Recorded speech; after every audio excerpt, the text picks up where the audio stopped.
বেনি মাধব তোমার বাড়ি যাব। বেনি মাধব তুমি কি আরে আমার কথা ভাবো। বেনি মাধব মোহনবাসী তমাল তরুমূলে বাজিয়েছিলে আমি তখন মালতী স্কুলে। ডেস্কে বসে অঙ্ক করি, ছোট্ট ক্লাস ঘর, বাইরে দিদিমণির পাশে দিদিমণির বর। আমি তখন নবম শ্রেণী, আমি তখন শাড়ি।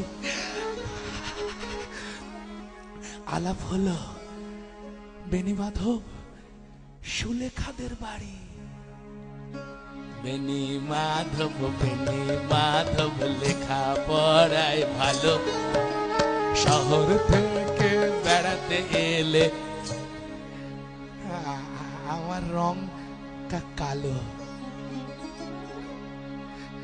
তোমায় দেখে এক দৌড়ে পালিয়ে গেছি ঘর। বেনি মাধব আমার বাবা দোকানে কাজ করে।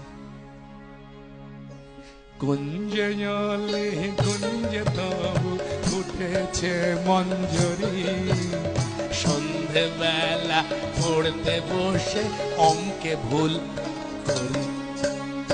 আমি তখন নবম শ্রেণী, আমি তখন 16। ব্রিজের ধারে বেনি মাধব লুকিয়ে দেখা হলো। বেনি মাধব এতদিনের পরে সত্যি বলো, সেসব কথা এখনো মনে পড়ে? সেসব কথা বলেছ তুমি তোমার প্রেমিকাকে? আমি কেবল একটি দিন তোমার পাশে তাকে দেখেছিলাম, আলোর নিচে, অপূর্ব সে আলো। স্বীকার করি দুজনকেই মানিয়েছিল ভালো। জুড়িয়ে দিল চোখ আমার, পুড়িয়ে দিল চোখ। বাড়িতে এসে বলেছিলাম ওদের ভালো হতো।